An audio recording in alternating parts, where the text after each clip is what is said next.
এবং রব্বুল আলমিনের জান্নাতে যাওয়া যায় না মাওলার রহমত ছাড়া। কি বলেন, কথা ঠিক না? নেকি দিয়া যাওয়া যাবে না, তবে হ্যাঁ, নেকির খুব দাম। আল্লাহর হাবিব সাল্লাল্লাহু আলাইহি সাল্লামের কাছে সাহাবায়ে কেরাম প্রশ্ন করেন, ইয়া রাসূলুল্লাহ, ইয়া হাবিবাল্লাহ, একটা নেকির কিরকম দাম হবে? আল্লাহর হাবিব সাল্লাল্লাহু আলাইহি সাল্লাম ফরমায়, সাহাবীরা, এই যে মদিনা শরীফে উহুদ পাহাড়টা দেখো, কয়েক মাইল চওড়া, কয়েক মাইল লম্বা। এই সমস্ত পাহাড়টা যদি একটা স্বর্ণের পাহাড় হইয়া যায়, কিরকম দাম হইতে পারে?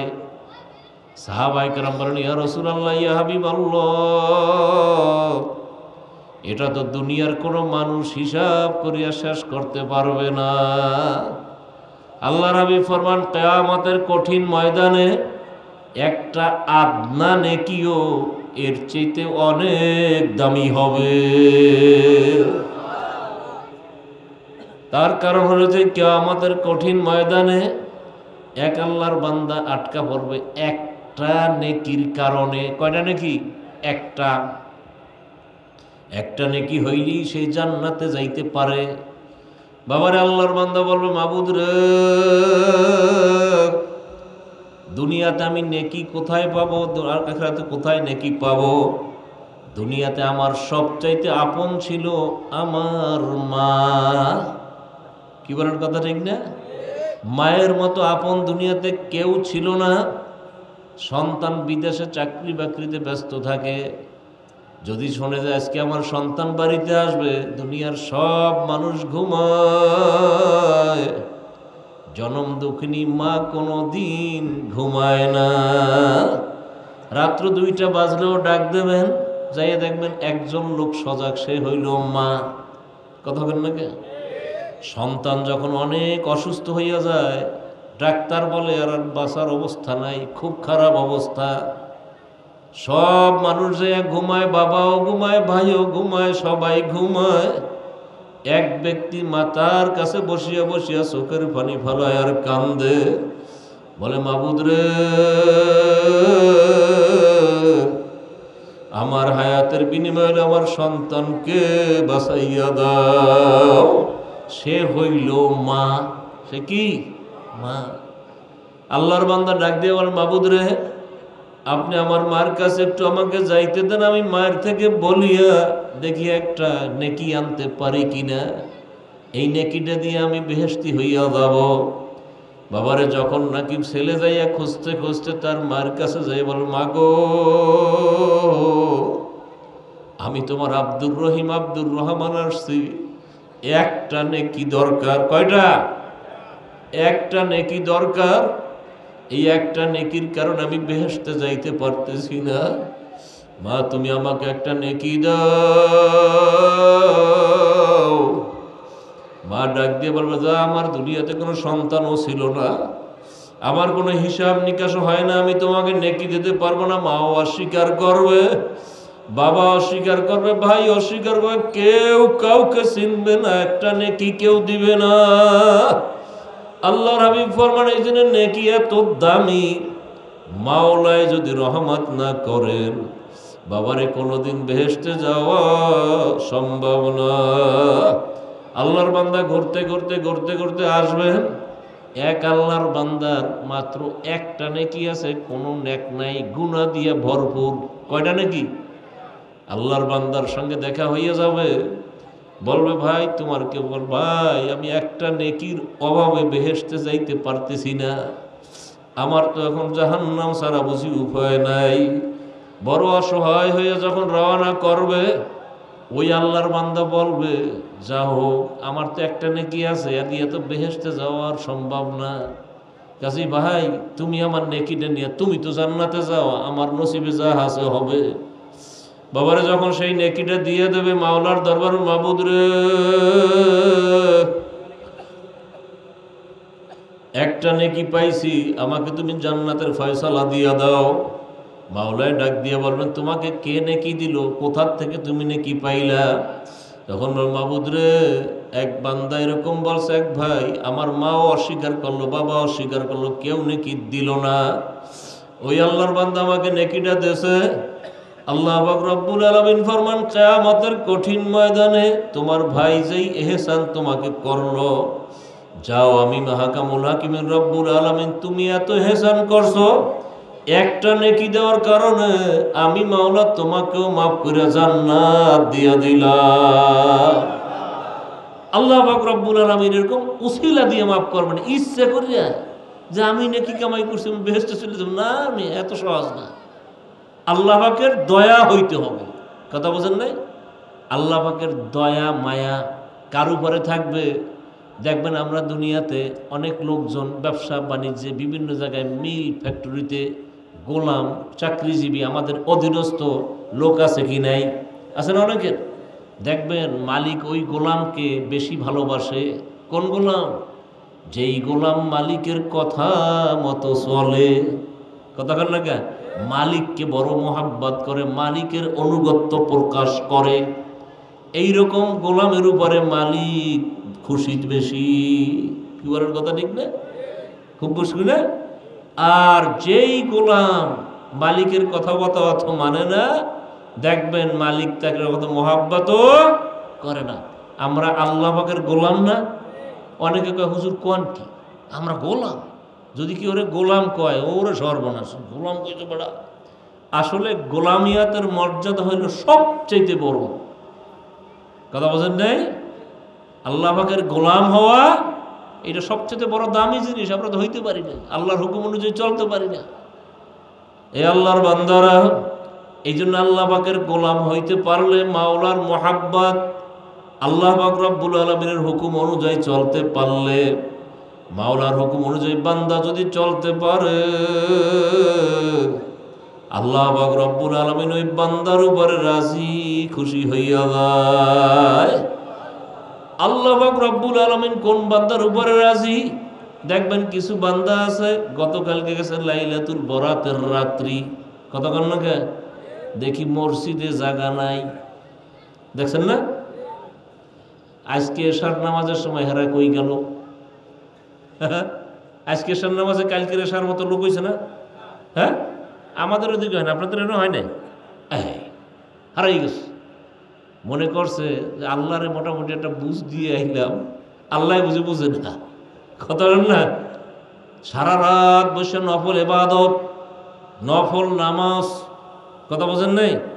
একজন আমার সাথে গল্প করে, ভাই একবার নামাজ পড়ছি 150 রাকাত। আমি মাশাআল্লাহ, ফজরের নামাজ পড়ছো নি? কথা, ফজরের নামাজের খবর নেই, 150 রাকাত নামাজ পড়ছে। সারা জীবনও যদি নামাজ নফল না পড়ে জাহান্নাম কয় বছর? কতক্ষণ নাকি? হ্যাঁ, জাহান্নাম আছে? জাহান্নাম নাই। নফল ইবাদত না করলে কি জাহান্নামের হুকুম নাই? কথা ঠিক না? কিন্তু বাবারে যদি এক ওয়াক্ত ফরজ নামাজ ছাড়িয়া দাও, হাজার হাজার বছর নফল করিও একটা ফরজের সমান হবে না। এক ওয়াক্ত নামাজ পড়ব করতে করতে আর একটু নিয়ে পড়ার কারণে, কাজা করিয়া পড়ার কারণে ওলামায়ে কেরাম হিসাব করিয়া বলেন কমপক্ষে 2,88,00,000 বছর জাহান্নামের হুকুম হইয়া যাবে। এই হিসাব কি আমাদের মধ্যে আছে? আমরা তো নামাজ কালাম একেবারে সবে বরাতে আসছি মাশাআল্লাহ। এরপরে রমজান মাস যখন শুরু হইয়া যায়, ভাইরা দেখবেন রমজান মাসের প্রথম এক সপ্তাহ মসজিদে জায়গা পাই না, তারাবির নামাজ পড়তে ভরা। এরপরে এক কাতার নাই, 2 কাতার নাই, 3 কাতার নাই, পরে থাকে 1 কাতার। আচ্ছা, এই লোকগুলো গেল কই? ইসলামের মধ্যে সমস্যা। আমরা ইসলামের মধ্যে সমস্যা সৃষ্টি করিয়া ইসলাম থেকে আমরা অনেকে খারিজ দূরে চলে গেছি, হিসাবও নাই। কথা বোঝেন নাই? আল্লাহ পাক রব্বুল আলামিন, আমি যে শুরুতে আয়াতে কারিমে তেলাওয়াত করছিলাম, আল্লাহ পাক রব্বুল আলামিন ফরমান উদখুলু ফিস সিলমি কাফা, হে আমার বান্দা বান্দিরা তোমরা ইসলামের মধ্যে পুরোপুরিভাবে দাখিল হইয়া যাও। ইসলামের মধ্যে পুরোপুরি ঢুকে যাও। যেমন এই একটা ঘরের মধ্যে যদি আপনি ঢুকেন তাহলে ভিতরে ঢুকলেন, যদি বাইরে আসেন বাইরে ঢুকলেন, বাইরে আসেন। বলেন কথা ঠিক না? আর এক পাও ভিতরে এক পাও বাইরে, তার লোক মানুষে বলবে কি লোকটা বাইরেও না ভিতরেও না। কথা ঠিক না? আল্লাহ পাক বলছেন ইসলামের মধ্যে পুরোপুরি ঢুকে যাও। হ্যাঁ, নামাজ ফরজ। নামাজ কি ভাই? নামাজ কি ভাই? ফরজ। এক ওয়াক্ত ফরজ। কথা বল না কেন? কয় ওয়াক্ত ফরজ? 5 ওয়াক্ত ফরজ। কথা বল না কেন? 5 ওয়াক্তে 17 রাকাত ফরজ নামাজ। কি বলার কথা ঠিক না? ভাইয়ের আমার, নামাজ পড়া ফরজ। রোজা রাখা কি? রোজা রাখা কি? ফরজ। রমজান মাস সামনে আসতে আছে, কথা ঠিক না? ভাইয়ের আমার, রমজান মাসের কত দাম! কোরআন নাজিলের মাস, কোরআনের মাস। রমজান মাস আসার 2 মাস আগের থেকে আল্লাহর হাবিব সাল্লাল্লাহু আলাইহি ওয়াসাল্লাম, রজব মাস শুরু হয়ে গেলে আল্লাহর হাবিব সাল্লাল্লাহু আলাইহি ওয়াসাল্লাম শুধু দোয়া পড়তেন, আল্লাহুম্মা বারিক লানা ফি রজব ওয়া শাবান ওয়া বাল্লিগনা রমাদান। মাবুদ গো, আপনি আমাকে রজব এবং শাবানের বরকত দান করিয়েন এবং আমার হায়াতকে পবিত্র রমজান পর্যন্ত পৌঁছাইয়া দেন। বাবারে, যারা গোলাম, যারা মাওলার গোলামি করতে চায়, তারা এই সমস্ত মাস আসলে, এই সমস্ত দিন আসলে আরো বেশি আমল বাড়াইয়া দেয়। কি বলার কথা ঠিক না? এই জন্য আল্লাহর বান্দারা, যেহেতু রমজান মাস সামনে আসতেছে, আমরা রমজান মাসে ঠিক মতো রোজাগুলি রাখবো। কথা বল না কে? ইচ্ছা করে যদি কেউ একটা রোজা ছাড়িয়া দেয়, কাফারা কয়টা? 6টা, 60টা। কয়টা? একটা রোজার জন্য 60টা লাগাতার রাখতে হবে একসঙ্গে। মাঝখানে ভাঙবে একটা, আবার শুরু থেকে 60টা শুরু করবে। কথা বোঝেন নাই? চিন্তা করা যায়? ভাইয়ের আমার, রমজান মাস কত দামি, কত দামি! রমজান মাস সমস্ত ইবাদতের সওয়াবগুলি আল্লাহ পাক রব্বুল আলামিন লিপিবদ্ধ করে রেখে ফেরেশতাদের মাধ্যমে এই যা খায়ের নেকিগুলো দান করবেন। আল্লাহ পাক রব্বুল আলামিন রমজান যেহেতু আমার জন্য, এই রোজার যাটা, রোজার নেকিটা, রোজার যা কিছু দেওয়ার আমি বান্দাকে দিয়ে দেব। কি মনে করেন?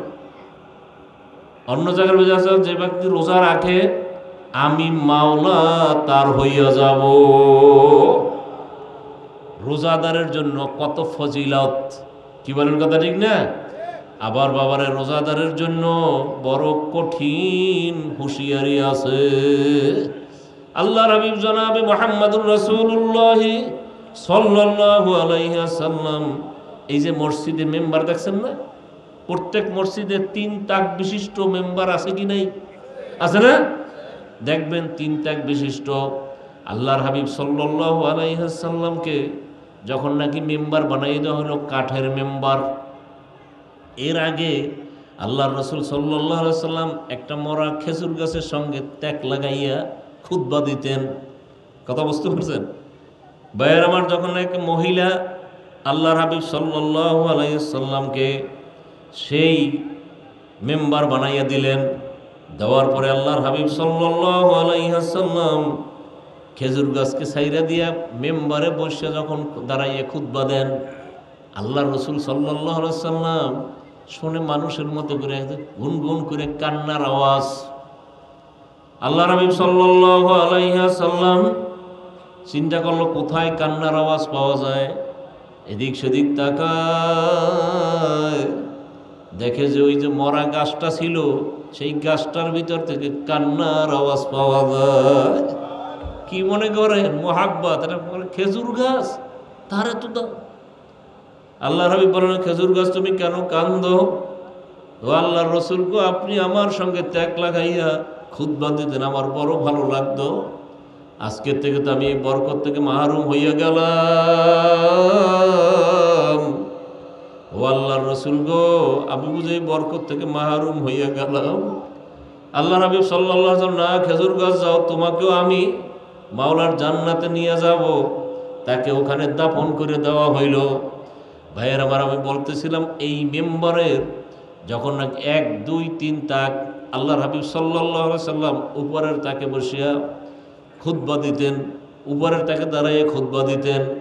আল্লাহর হাবিব সাল্লাল্লাহু আলাইহি ওয়াসাল্লাম একদিন যখন নাকি মিম্বারে উঠতে শুরু করলেন, আল্লাহর হাবিব সাল্লাল্লাহু আলাইহি ওয়াসাল্লাম এক পাও দিয়েই বলেন আমিন, দ্বিতীয় পাও দিলেন, এবারও বলেন আমিন, তৃতীয় ধাপে পা রাখিয়া বললেন আমিন। যখন তিনবার আমিন বললেন, সাহাবায়ে কেরাম আল্লাহু আকবার, সাহাবায়ে কেরাম আল্লাহর রাসূলকে জিজ্ঞাসা করেন, ইয়া আল্লাহর হাবিব গো, বিগত কোনো দিন তো এইভাবে আপনাকে করতে দেখি নাই, মেম্বারে উঠলেন প্রত্যেকবার আপনি আমিন আমিন আমিন কেন বললেন? আল্লাহর হাবিব সাল্লাল্লাহু আলাইহি ওয়াসাল্লাম বলেন, ও সাহাবীরা, আজকে আমি যখন মেম্বারে ওঠার জন্য পাও রাখলাম, আমার কাছে এসে জিবরাইল আলাইহিস সালাম, আল্লাহর রাসূল, আমি আল্লাহ পাকের দরবারে একটা দোয়া করছি, আপনি দোয়াটা একটু আমিন বলেন। আল্লাহর রাসূল বলে, কি দোয়া করছো ভাই? জিবরাইল বলে, ইয়া রাসূলুল্লাহ, ইয়া হাবিবাল্লাহ, আমি দোয়া করছি আপনার যেই উম্মত দুনিয়াতে থাকা অবস্থায় হায়াতি জিন্দিগিতে রমজান মাস পাইল, কোন মাস? পবিত্র রমজান মাস পাইল, আর সে আমল করে নিজের নামটা জাহান্নামের দপ্তর থেকে কাটাইতে পারে নাই, আপনার ওই উম্মত যেন ধ্বংস হইয়া যায়। আল্লাহর হাবিব বলছেন, আমি বললাম আমিন। ভাইয়ার আমার, আল্লাহর রাসূল যখন দ্বিতীয় ধাপে পা রাখলেন, বলেন, ইয়া রাসূলুল্লাহ, ইয়া হাবিবাল্লাহ, আপনার যেই উম্মত মা এবং বাবা, মাইকটা একবার বাড়ে একবার কমে, এটা কি? এইটা একটু ব্যালেন্স করা যায় না? একবার শিখতে যায়, একবার কমে যায়, একটু কমাইয়া রাখো, বেশি চিল্লেই উঠতে আছে।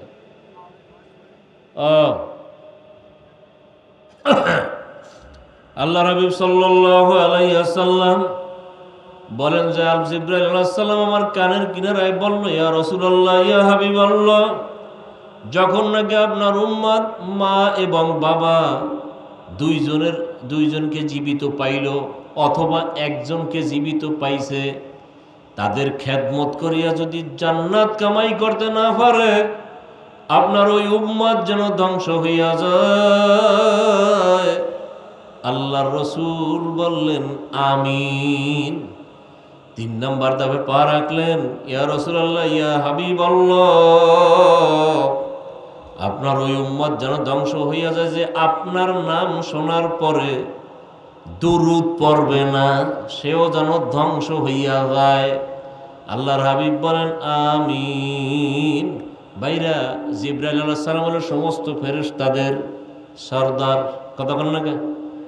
জিবরাইল অনেক বর্তমানে। জিবরাইল আলাইহিস সালাম দোয়া করলে আর কোনো কবুল হওয়ার মধ্যে সন্দেহ আছে? তার দোয়া তো কবুল।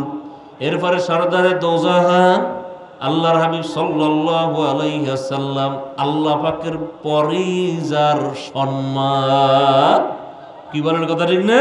আল্লাহ পাকের পরেই যার সম্মান, সে আল্লাহর রাসূল বলছেন আমিন, কি বলেন কথা ঠিক না?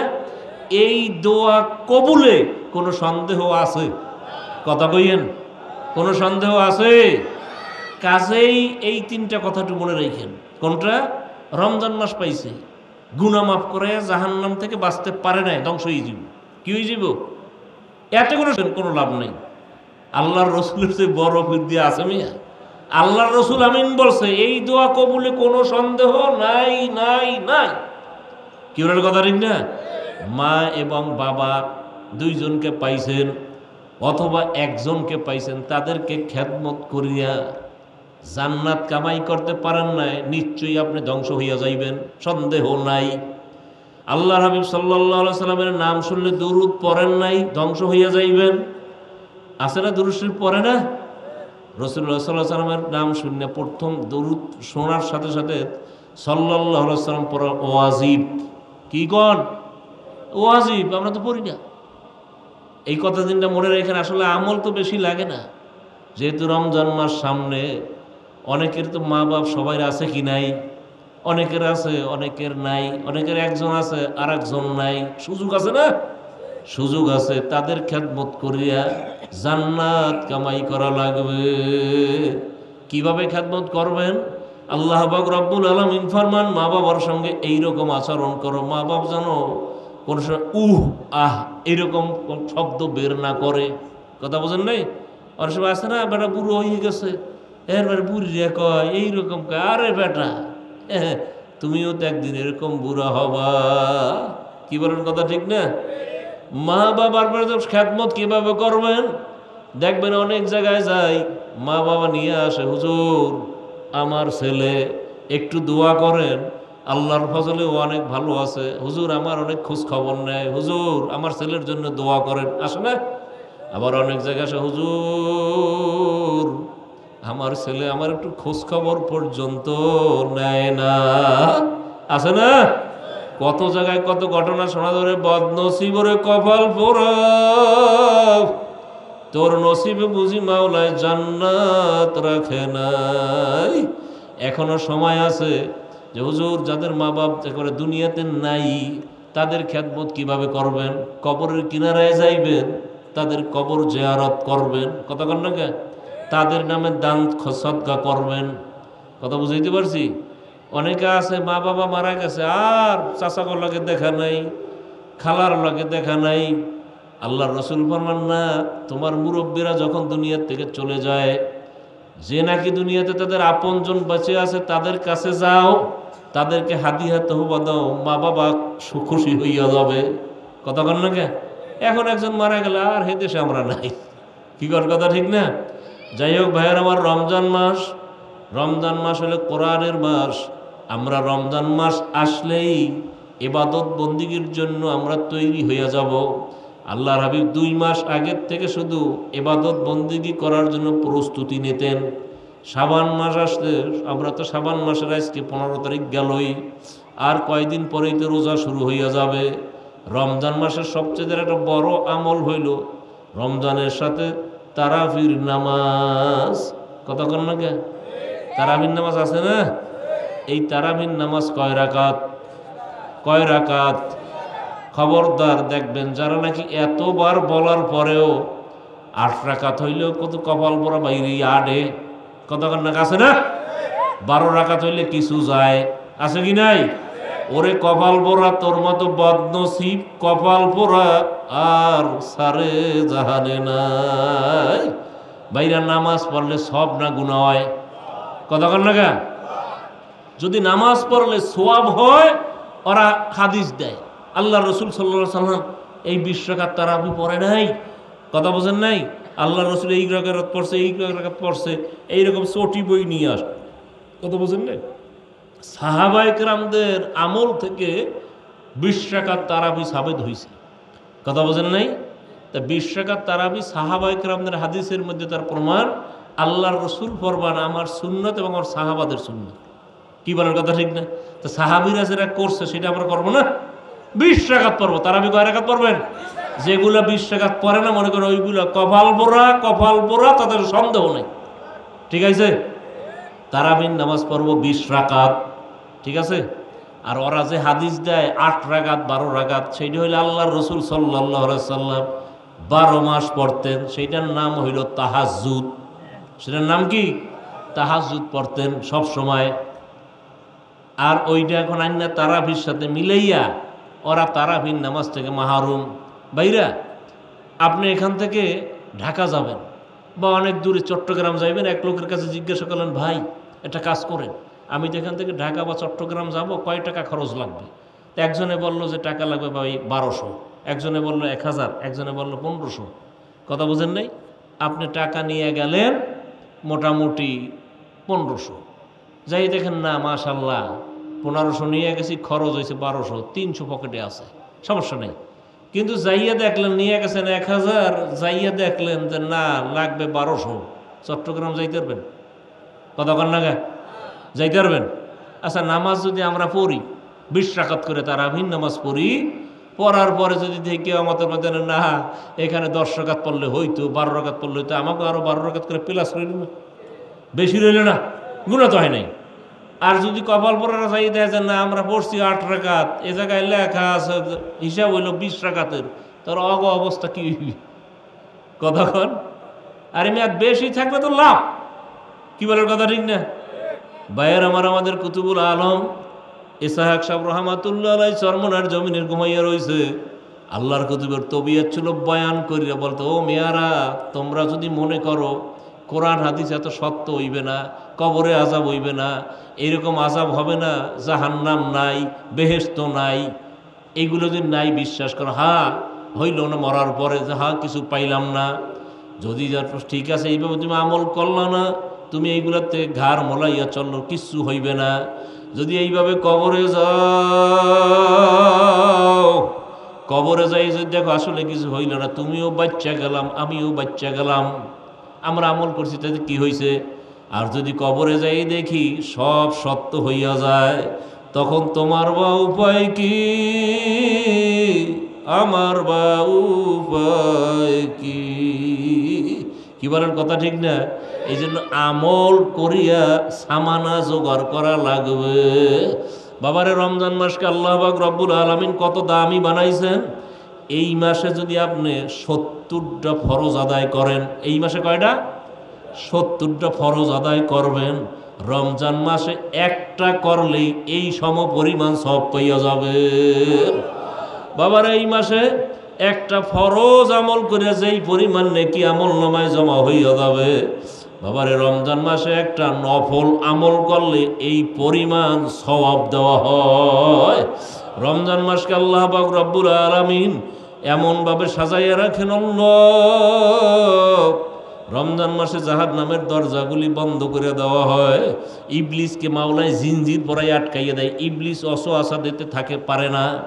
বাবারে, এরপরে মানুষ ইবাদতবন্দি দেখেন না, রমজান একটু নামাজি বাড়ে, তার কারণ ইবলিসকে জিনজির দিয়ে আটকাইয়ে দেওয়া হয়, ও আসতে পারে না।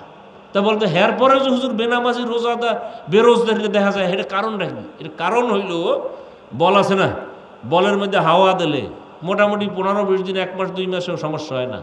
যেইগুলো শয়তানের তাসিরে থাকতে থাকতে থাকতে মোটামুটি মহা শয়তান হইছে, ও সারিয়ে দিল 2-1 মাস ও ইবাদত না করিলেও চলে, ওই শয়তানের তাসিরে।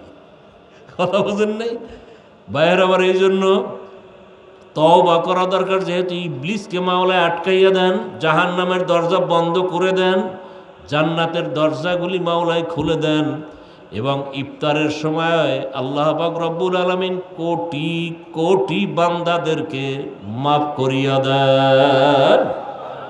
এই জন্য আল্লাহ রসুল সাল্লাল্লাহু আলাইহি সাল্লাম পবিত্র মাহে রমজানকে 3টা ভাগে ভাগ করছিলেন। কয় ভাগ? 3 ভাগ। কয় ভাগ? প্রথম 10 দিন হইল রহমত, প্রথম 10 দিন কি? দ্বিতীয় 10 দিন হইল মাগফিরাত, তৃতীয় 10 দিন হইল নাজাত। কথা ঠিক না? এরকম ভাগ করা আছে। এরপরে রমজান মাসের মধ্যে বিশেষ একটা রাত্রি আছে, লাইলাতুল কদর। লাইলাতুল কদর 1000 মাসের চেয়ে উত্তম, 1000 মাসের চেয়ে উত্তম। 83 বছর 4 মাস লাগাতার ইবাদত করলে যেই সওয়াব হয়, লাইলাতুল কদরের এক রাত্রে ইবাদত করলে সেই পরিমাণ সওয়াব। লাইলাতুল কদর তালাশ করা ঈমানের একটা অংশ। আল্লাহ হাবিব সাল্লাল্লাহু আলাইহি সাল্লামকে তারিখটা জানাইয়ে দেওয়া হয়েছিল, কিন্তু আল্লাহ রসুল যখন সাহাবায়ে কেরামদেরকে বলতে যাবেন, রাস্তার মধ্যে একটা ঝগড়া পড়ছে, 2 আল্লাহ বান্দারা ঝগড়া করে। আল্লাহর হাবিব সেই ঝগড়া কি করতে যাইয়া মূল তারিখটা ভুলে গেছেন, নির্দিষ্ট ডেট ভুলে গেছেন। ভুলে যাওয়ার পরে সাহাবায়ে কেরামদেরকে বলেন, রমজানের শেষ 10 দিন ঠিক আছে, কোন দিন সেটা নয়, তবে বেজর রাত্রিতে তালাশ করো, বেজর রাত্রিতে তালাশ করো। আল্লাহর হাবিব সাল্লাল্লাহু আলাইহি সাল্লাম ফরমান, তোমাদের যেন রমজানের মধ্যে এই লাইলাতুল কদর না ছোটে, এই জন্য তোমরা শেষের 10 দিন প্রত্যেক মসজিদে তোমরা ইতিকাফের জন্য কিছু লোক রাখো। প্রত্যেক মসজিদে ইতিকাফের জন্য বয় না? প্রত্যেক মসজিদে ইতিকাফের জন্য লোক বসাইতে হবেই। কথা বোঝেন নাই? এটা সুন্নতে মুআক্কাদায়া কিফায়া। যদি কোনো এলাকায় মসজিদে এই ইতিকাফের লোক না বসে, ওই এলাকার সব লোক গুনাহগার হইবে। অনেকের তামসা না, বসাইতেই হবে। আল্লাহর হাবিব ফরমান, তোমরা যদি এই ইতিকাফে সবার থেকে বসাও, আর তারা যদি ইবাদত বন্দেগী করে, যদি কোনো রাত্রের মধ্যে লাইলাতুল কদর চলিয়া যায়, তোমরা সবাই কিছু অংশ পাইয়া গেলা। এত দাম, এত শান। আর সেই রমজান মাস আসলে দেখা গেছে প্রথম সপ্তাহে তারাবিতে লোক ভরিয়ে থাকে, এরপর কমে। কি এইরকম এই ঘটনা ঘটাইবেন নাকি? কতক্ষণ ঘটাবেন কেউ? আল্লাহর ফজলে আমরা শুরু করব তারাবি, একেবারে শেষ পর্যন্ত পড়বো ইনশাআল্লাহ। কারা কারা শেষ পর্যন্ত তারাবি করবো দেখে আল্লাহু আকবার। আল্লাহ আপনি কবুল করেন, সবাই বলে আল্লাহুম্মা আমিন। 20 রাকাত, কিন্তু কয় রাকাত? কয় রাকাত? দেশের কারা কারা 20 রাকাত পড়বো? আলহামদুলিল্লাহ। এই একটা যদি চালু করতে পারি দেখবেন ইবলিস কইবে যে না এইবার তো মুসলমান ঠিক হয়ে গেছে। ওই যে এক ঘটনা আছে, এক লোক, এক ইহুদি মুসলমানকে বলে, এই শোনো তোমরা ফজরের নামাজ আছে না? আর মুসলমানকে, ওই তুই ইহুদি, আমাদের ফজরের নামাজের খবর তুই নাও কা। তো বলতেছে, ভাই তোমাদের ফজরের নামাজ আর জুমার নামাজ এটা কীরকম হয়? কয় জুমার নামাজে মসজিদে একেবারে দোতলা তিনতলা ভরিয়ে রাস্তাঘাট ভরিয়ে যায়, আচ্ছা। আর ফজরের নামাজে, ফজরের এক কাতার দুই কাতার নাই কাতারও হয়, কোনো জায়গায় নাই কাতার, বোঝেন? ইমাম মজের হেরা কথা বোঝেন নাই? আমার মনে আছে আমি এক বছর সিলেট প্রোগ্রামে গেছি, আইতে আসি ফজরের রক্ত হইছে, আমি নামাজ পড়বো কই, গাড়িটা রাইখান ঘুরি, একটা মসজিদও পাইছি, যাই দেই মসজিদের দরজার দেওয়া আছে, নামাজ কেউ পড়ছে মনে হয় না। আমি খাইছে তো জামাতের টুমায় যায়, এখানে কেউ নামাজ পড়ছে বললে মনে হয় না, তার মানে এখানে কেউ নাই, কথা বোঝেন নাই? এইরকম। তো এখন ইহুদি বলতেছে, তাহলে শোনো তোমাকে মসজিদে কীরকম লোক? 1-2 কাতার হয়, 5-7 জনও হয়। কয়টা ঠিক আছে? কি ঠিক আছে? কয় শোনো, আমাদের ইহুদিদের বড় একজন পণ্ডিত সে বলছে, এই মুসলমানের যখন নাকি জুমার নামাজে যেই পরিমাণ মুসল্লি হয়, এই পরিমাণ মুসল্লি যখন নাকি ফজরের নামাজে হবে, সেই দিন থেকে মুসলমানদের বিজয় শুরু হবে। কি শুরু হবে? বিজয় শুরু হবে। আর যতদিন পর্যন্ত এইরকম থাকবে, জুমার দিন সব ভরিয়া শেষ, ফজরের নামাজে নাই, ততদিন মুসলমান লাতি খাইতেই থাকবে। আমাদের অবস্থা দেখছেন, কতক্ষণ লাগে সারা দুনিয়া, আমরা তো সংখ্যায় কম নামিয়া প্রায় 200 কোটির উপরে সারা দুনিয়াতে মুসলমান, আমরা লাতি খাই, কতক্ষণ লাগে। আর খ্রিস্টান আছে ধরেন 250 মতো, সারা দুনিয়াতে প্রায় 800 কোটি লোক বসবাস করে, এর ভিতরে 4 ভাগের 1 ভাগই আমরা মুসলমান। আমরা তো বাদশার জাত, কিন্তু আমাকে অবস্থা চরিত্র এমন, একেবারে যাইয়া লাতি খাওয়ার অভ্যাস, কতক্ষণ নাকি। ভাইয়ের আমার বলতে পারেন যে হুজুর আসলে আল্লাহ পাক রব্বুল আলামিন মুসলমানদেরকে বাদশা করে বানাইছেন, কতক্ষণ নাকি। দেখবেন দুনিয়াতে চলার জন্য যত কিছু দামি দামি জিনিস সব আল্লাহ মুসলমানের হাতে দিয়েছে, কতক্ষণ নাকি। বাইরে সারা দুনিয়া স্বর্ণ ছাড়া কোনো দাম আছে? এই স্বর্ণ কাদের কাছে? কতক্ষণ। স্বর্ণ মুসলমানের কাছে। এই যে ইহুদি খ্রিস্টানেরা বড় বড় বিমান বানায়, এই বিমান চালানোর জন্য কিন্তু রাবারের চাক্কা লাগে, রাবার কাগজ। আরে মালয়েশিয়া মুসলমানের সব, কতক্ষণ নাকি। রাবারও মুসলমানের হাতে, স্বর্ণ মুসলমানের হাতে। তোরা যত রকেট বানাও, ফাইটার বানাও, তেল ছাড়া চলবে না, তেল কাগজ আছে, দেখছেন রাস্তা সব আল্লাহ মুসলমানদের বাদশাহী করার জন্য যা প্রয়োজন মুসলমানদের, যে মুসলমান চরিত্রের কারণে এখন লাতি খায়, বিকট কথা ঠিক না ভাইয়ের আমার। মুসলমানে আবার দেখবেন তাদের পোশাক, তাদের লেবাস, এইটা নিয়ে মুসলমান খুব গর্ববোধ করে, কতক্ষণ নাকি। আমাকে মতো লম্বা জামা টামা দেখলে অনেকে মনে করে যে মোল্লারা আসলে লম্বা জামা গায়ে দিয়ে পাইল কি। ভাইরা আসলে লেবাসুত তাকওয়া যালিকা খায়র, এই লম্বা জামা এইটা কিন্তু বেহেশতের থেকে আইছে। কোত্থেকে আইছে? বেহেশতের থেকে। সমস্ত আম্বিয়া ইকরাম যারা দুনিয়াতে আসছিল সব নবীদের সময়ই লম্বা জামা ছিল। আমাদের আদি পিতা আদম আলাইহিস সালাম থেকে শুরু করে কি সবার কি লম্বা জামা ছিল। আর এখন দেখেন লম্বা জামা প্রায়, যদি আমাদের বলে লম্বা জামা গায়ে দাও কেমন কেমন জানি লাগে। মুসলমানই পোশাক, মানে আমাদের জাতীয় বোধ নাই। মুসলমানদের জাতীয় পোশাক কি? হ্যাঁ, এক সময় এই দেশের মানুষের, হিন্দুরা যখন শাসন করছে তখন এই দেশের মানুষের ধুতি পরাইছে। ইতিহাস খুঁজে দেন কি পরাইছে? ধুতি। ধুতি আগের জমানায় দলিল খুঁজলে পাইবেন মুসলমানদের নাম সিরিয় মুখ, কতক্ষণ নাকি। ও জানেন না? আগের জমানায় মুসলমানদের নামের আগেও সিরি লাগাইতো, সিরি, ওই হিন্দুরা শাসন করিয়া ওই সিরি লাগাতো। এরপরে মুসলমান ওলামায়ে কেরাম বলে কি আরে সিরি লাগাইবে, ওই মুসলমান মোহাম্মদ লাগাবো, এই জন্য আমরা মোহাম্মদ লাগাই। কথা বোঝেন নাই? এই জন্য আমরা মোহাম্মদ লাগাই। এই জন্য আমাদের নিজেদের ইতিহাস মুসলমান জানে না, নিজেদের অবস্থান জানে না, যার কারণে আমরা এখন ওই ওদের মতো করি। আর আমাদের নিজেরা কি জাতি হেই জানি না, ইতিহাস পড়ি নাই তো। বাইরা মুসলমান হলো বাদশার জাত, মুসলমানদের দাম, মুসলমানদের অবস্থা আল্লাহ পাক দুনিয়াতে বাদশা করিয়া বানাইছেন। কিন্তু এখন মুসলমান যখন নিজের আমল ছাড়িয়া দিছে, মুসলমান যখন নাকি নিজেদের অস্তিত্ব থেকে চলিয়া গেছে, এখন ওদের লাথি খাওয়া ছাড়া আর উপায় নাই। এই জন্য আল্লাহ পাক রব্বুল আলামিন ফরমান উদখুলু ফিস সিলমি কাফা, তোমরা আমার ইসলামের মধ্যে পরিপূর্ণভাবে ঢুকিয়া দাও। ভাইরা, এই আয়াত নাজেলের, এই আয়াতের শানে নজরুল লেখে, শানে নজরুল হইল যেই অবস্থার পরিপ্রেক্ষিতে আয়াত নাজেল হইছে। কথা বোঝেন নাই? যার শান মানে অবস্থা, সেই অবস্থা, নজরুল মানে নাজেল হওয়া। এ শানে নজরুল লেখে আল্লাহ হাবিব সাল্লাল্লাহু আলাইহি সাল্লামের একজন সাহাবী ছিল আব্দুল্লাহ আব্দুল সালাম রাদিয়াল্লাহু তাআলা আনহু। আব্দুল্লাহ আব্দুল সালাম রাদিয়াল্লাহু তাআলা ইহুদি ধর্মের লোক ছিল।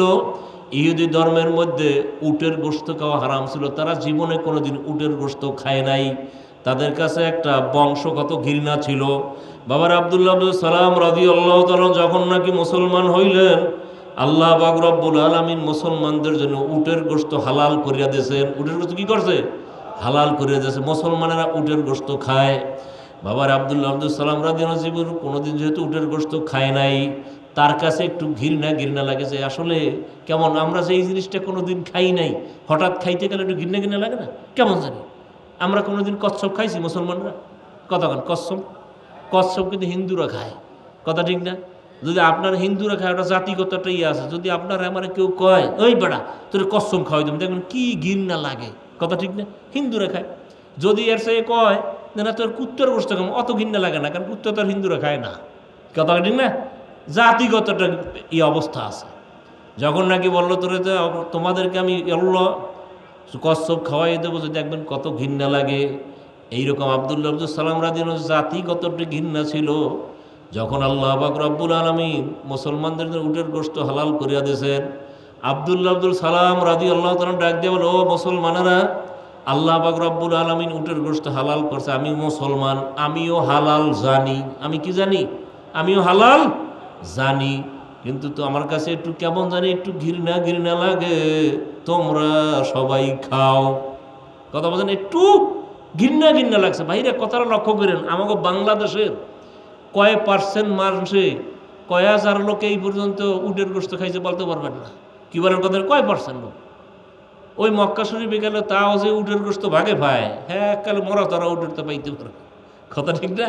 যাই হোক না, দুই একটু খাইছে। আমরা উটের গোশত জীবনে না খাইলে আমাকে কোনো গুণ হইছে? কতক্ষণ আমাকে কোনো গুণ হইবে? গুণও হবে না। কিন্তু সে উটের গোশত খায়ও নাই, বলছে তোমরা খাও, আমার কাছে একটু ঘৃণা, আমি খাবো না, আমি হালাল জানি। আমি কি জানি? হালাল জানি। যেহেতু আল্লাহ পাক হালাল করছে, আমি হালাল জানি, কিন্তু আমি খাবো না, তোমরা খাও।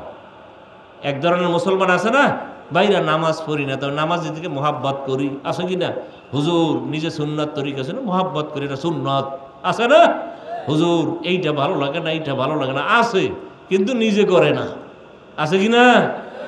আব্দুল্লাহ আব্দুল সালাম রাদিয়াল্লাহু তাআলা যখন নাকি এই কথা বলল, আল্লাহ পাক রব্বুল আলামিনের দরবার থেকে হুঁশিয়ারি আসলো।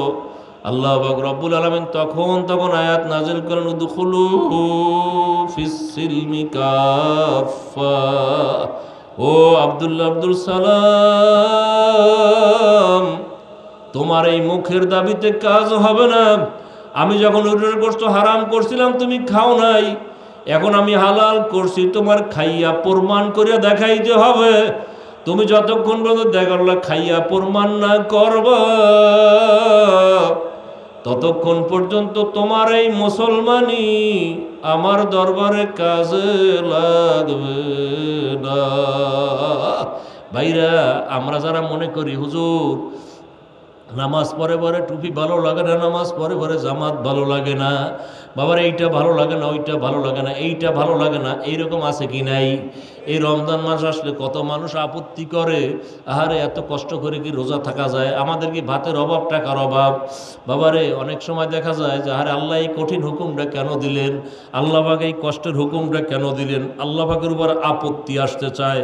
কতক্ষণ লাগে বাবার এইরকম মুসলমানি দিয়াও কিন্তু কোনো লাভ হবে না। এই জন্য বাবারে পরিপূর্ণভাবে ইসলামের ভিতরে দাখিল হইয়া যাও, পরিপূর্ণভাবে ইসলামের মধ্যে বাবা ঢুকিয়া যাও। যখন আমল করা শুরু করব, যে আমল আমি ধরছি, কোনোদিন নামাজ ছাড়বো না, কোনোদিন রোজা ছাড়বো না, সুন্নাত তরিকে আমি চলতেই থাকবো। কি হবে না হবে আমরা জানি না, তার কারণ হইল বাবারে কে কখন দুনিয়ার থেকে চলিয়া যাব তোমারও জানা নাই, আমারও জানা নাই। এই জন্য যখন যাওয়াই লাগবে প্রস্তুতি গ্রহণ করে রাখা লাগবে কিনা? কি বলেন লাগবে? প্রস্তুতি গ্রহণ করে রাখা লাগবে, কখন আমার চলে যাওয়া লাগবে। কি বলার কথা ঠিক না? আর যদি দুনিয়াতে থাকতাম, স্থায়ীভাবে থাকতে পারতাম, এরকম একটা অবস্থায় থাকতাম, তাহলে মাশাআল্লাহ যে যেরকম পারি, দুনিয়া আনন্দময়, যার যদ্দুর মনে নয়। কথা বল না কে? কথা ঠিক না? এক সময় গান বানাইছিল না ইয়ের, দুনিয়া কা মজা লেলো দুনিয়া তোমারই হায়, গান গাইতো আগে। এটা হলো ইবলিসের কথা। দুনিয়া হলে যে ইবলিসের জন্য, যত আনন্দ ফুর্তি সব তোমার দুনিয়ায়, আখেরাতে কিচ্ছু পাবা না। কি বলার কথা ঠিক না? এই জন্য ভাইয়ের আমার, আমাদের জন্য যেহেতু আখেরাত আছে, এই জন্য আমাদের কি করতে হবে? সব সময়ের জন্য প্রস্তুতি থাকা লাগবে, মাওলার হুকুমের সামনে নিজেকে ঝুঁকাইয়া দেওয়া লাগবে, ইবাদত বন্দিগির মধ্যে নিজেকে রাখিয়া মাওলার দরবারে বলতে হবে, মালিক তুমি আমাকে কবুল করিয়া নিও, খাঁটি বান্দা হিসেবে কবুল করিয়া নিও। যদি মাওলায় তোমাকে আমাকে কবুল না করেন, আমার তো আর উপায় নাই। এই জন্য ভাইয়ের আমার, আজকে আল্লাহর ওলি চরমনাই থেকে আমাদের মাঝে আসতেছেন, কিছু সময় পরেই আমাদের সম্মুখে নসিহত করবেন। মাহফিলটাকে গনিমত মনে করিয়া, আমরা সময়কে নষ্ট না করিয়া সবাই মাহফিলে বসিয়া আল্লাহর ওলির পবিত্র জবান থেকে কথা শুনবো, আর বলবো, মাবুদ রে,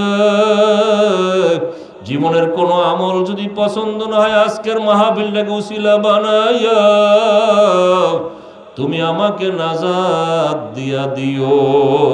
সবাই বলে আল্লাহুম্মা আমিন। ভাইরা, আল্লাহ পাক রব্বুল আলামিন এই মাহফিলকে উসিলা বানাইতে পারবে না? কি বলেন পারবে না? ছোট্ট ছোট্ট নেকের কাজ বান্দাকে নাজাত দিয়া জান্নাতে নিয়ে যাবে। ভাইয়ার আমার, এরকম বহু ঘটনা আছে, বহু ঘটনা আছে হাদিসের মধ্যে, বহু ঘটনা। হালকা হালকা আমল করছে, দেখা গেছে লোকটা এই কারণেই নাজাত পাইয়া গেছে। খুব খারাপ লোক ছিল, একটা ছোট্ট আমলের কারণে মাওলায় তাকে মাফ করিয়া দিছে। আল্লাহ পাক রব্বুল আলামিন হইল দয়ার সাগর। বান্দা চায় মাওলাকে, বান্দাকে মাফ করতে। যখন মাওলা দেখে আমার বান্দা মাফ পাওয়ার জন্য উসিলা বানাইল, তখন আমার মাওলা ওই বান্দাকে উসিলা দিয়ে মাফ করিয়া দেয়। কারণ আল্লাহ পাক রব্বুল আলামিনের সিফাতুল আল্লাহুস সামাদ, আমার মাওলা বেনিয়াজ বেপরোয়া। আমরা তো কারো কাছে কিছু চাইতে গেলে দেখবেন বিভিন্ন ডিপার্টমেন্ট দপ্তরে যাইতে যাইতে অবস্থা শেষ। কি বলার কথা ঠিক না? আর আল্লাহ পাক রব্বুল আলামিন বলেন, আমি বেনিয়াজ বেপরোয়া, আমার মাওলায় যদি ইচ্ছা করেন, যখন সেটা ইচ্ছা করেন সেইটাই হয়। এই জন্য বাবারে, মাওলার দরবারে সব সময়ের জন্য আশাও থাকতে হবে, মাওলার রহমতের আশা থাকতে হবে, মাওলার গজবের ভয়ও থাকা লাগবে। আল ঈমানু বাইনাল খাউফি ওয়ার রাজা, ঈমান হইল ভয় এবং আশার মাঝখানের নাম হইল ঈমান। ওমর ফারুক রাদিয়াল্লাহু তাআলা আনহু বাবারে একবার বলেন, কিয়ামতের কঠিন ময়দানে আমার মাওলায় যদি ঘোষণা করেন সব মানুষকে আমি আল্লাহ জাহান্নামে দিয়া দেব, একটা মাত্র মানুষকে আমি বেহেশত দেব, সব জাহান্নামে যাবে, একটা মানুষকে বেহেশতে দেব। ওমর রাদিয়াল্লাহু তাআলা ফরমান, যাহারে আমি মাওলার রহমতের আশা রাখি, ওই লোকটা আমি ওমরও হইতে পারি। মাওলায় যদি কিয়ামতের ময়দানে এই ঘোষণা করেন, সমস্ত মানুষেরা বেহেশতে যাবে, একটা মাত্র লোক জাহান্নামে যাবে, আমি ওমর মাওলার আল্লাহ আযাবের ভয় রাখি, ওই জাহান্নামী লোকটা আমি ওমরও হইতে পারি। বাবারে, কাছে এরকম ভয় এবং আশা থাকাই লাগবে, মাঝামাঝি অবস্থানে থাকা লাগবে। আরে আমি তো বুঝি এখনো করতে পারি নাই। আবার অনেকে মনে করে, হুজুর আপনারা যা বলেন, আমরা তো গুনার কোনো শেষ নাই। বাবারে, যত গুনাহগার হও না কেন, আল্লাহ পাক রব্বুল আলামিনের রহমত থেকে মাহরুম হইয়া যাওয়াও কুফরি। আল্লাহ পাকের রহমত থেকে মাহরুম হয়ে যায় না, আল্লাহ মাফ করবে না, এইটা বলা কুফরি। আল্লাহ পাক বলেন, যত গুনাহ করো আমি আল্লাহ পাক তোমাকে মাফ করে দেব ইনশাআল্লাহ।